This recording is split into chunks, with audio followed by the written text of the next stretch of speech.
Hello বন্ধুরা, আজকে আমি তোমাদের কাছে দার্জিলিং ডে 4 এর ভিডিও নিয়ে চলে এসেছি। সকাল সকাল যখন ঘুম থেকে উঠলাম আর কাঁচের জানলার দিকে তাকালাম, দেখলাম জানলাগুলোতে শিশির পড়েছে। তাই ভাবলাম একবার জানলাটা খুলে দেখি দার্জিলিং শহরটা কেমন কুয়াশায় ঢাকা রয়েছে।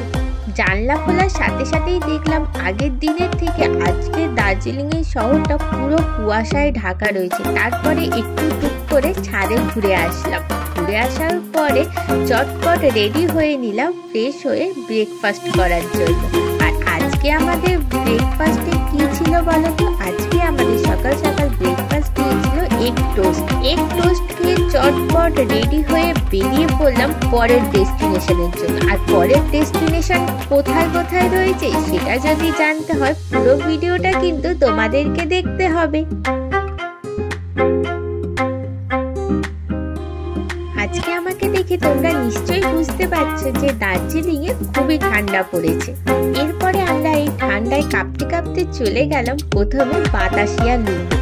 বাতাসিয়া লুপে টিকিট প্রাইস ছিল পার পারসন 30 রুপিস করে। এরপর আমরা টিকিট কেটে ভেতরে চলে গেলাম। চলো তোমাদের বাতাসিয়া লুপটা একটু ঘুরিয়ে দেখাই।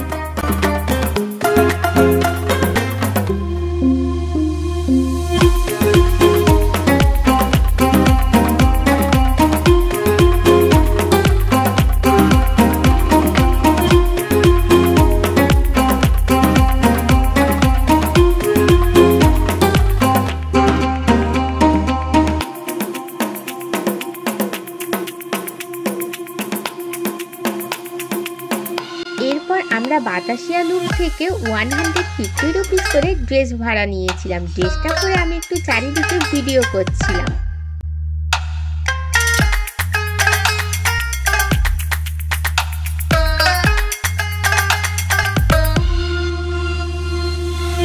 বাতাসিয়া লুপ ঘোরা হয়ে যাওয়ার পরে দার্জিলিং এর ওখানে মায়াবস্তি বলে একটা জায়গা আছে, ওখানে একটা টি গার্ডেন আছে। ওই টি গার্ডেনটা আমরা ঘুরতে চলে গেলাম। টি গার্ডেন ঘোরা হয়ে যাওয়ার পরে আমরা চলে গেলাম এই যে মাইয়ে তেনজিং নর্গে রকে। সেখানে আমার ভাই আর দাদা দুজনে মিলে পাহাড়ের ওপরে উঠছিল। তোমরা যদি কেউ পাহাড়ের ওপরে উঠতে চাও তাহলে অবশ্যই এখানে চলে আসতে পারো। এখানে পার পারসন 150 করে টিকিট প্রাইস।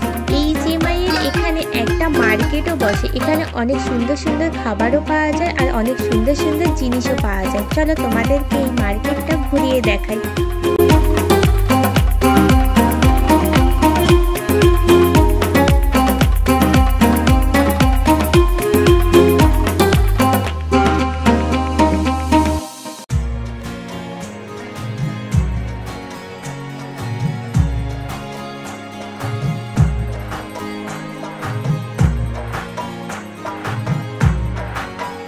মার্কেটটা ঘোরা হয়ে যাওয়ার পরে আমরা এখান থেকে এক প্লেট পাপড়ি চাট আর একটা মুড়ি মাখা নিয়েছিলাম। দুটোই খুব সুন্দর কিন্তু খেতে ছিল। আমরা যখন এখানে খাচ্ছিলাম তখন এখানে হালকা বৃষ্টিও হচ্ছিল, তাই চারিদিকটা পুরো কুয়াশায় ঢাকা ছিল। এরপরে আমরা চলে যাচ্ছি খাওয়া দাওয়া হয়ে যাওয়ার পরে পরের ডেস্টিনেশনে। পরের ডেস্টিনেশন হলো আমাদের জাপানিজ টেম্পল। চলো এই জাপানিজ টেম্পলটা কেমন সেটা তোমাদেরকে ঘুরিয়ে দেখাই।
ঘুরে কেমন লাগলো সেটা কিন্তু আমাকে অবশ্যই কমেন্ট বক্সে জানাবে।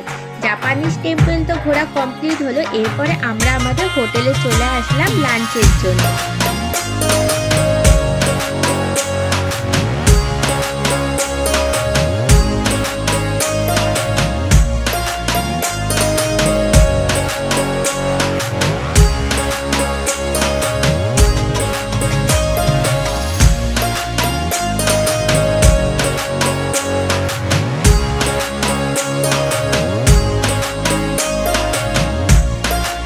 আজকে আমাদের দুপুরের লাঞ্চে ছিল ভাত, ডাল, পাঁপড় ভাজা, আলু ভাজা আর একটা সুন্দর রেসিপি পাহাড়ি মাছ দিয়ে।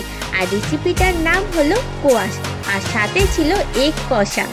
আজকে রেসিপিগুলো দারুণ খেতে ছিল। আর তোমরা যদি এই হোটেলে এসে থাকো তাহলে অবশ্যই এই কোয়াশ নামের রেসিপিটা ট্রাই করে দেখবে। দারুণ খেতে পাহাড়ি মাছের এই রেসিপিটা। লাঞ্চ হয়ে যাওয়ার পরে সবাই রুমে চলে গেলাম একটু রেস্ট নেওয়ার জন্য। আর এতটাই ঠান্ডা পড়েছিল যে আমরা সবাই ঘুমিয়েই পড়েছিলাম। ঘুম থেকে উঠে চলে গেলাম আমরা ডিনারের জন্য। আজকে রাতের ডিনার কি আছে বলো তো?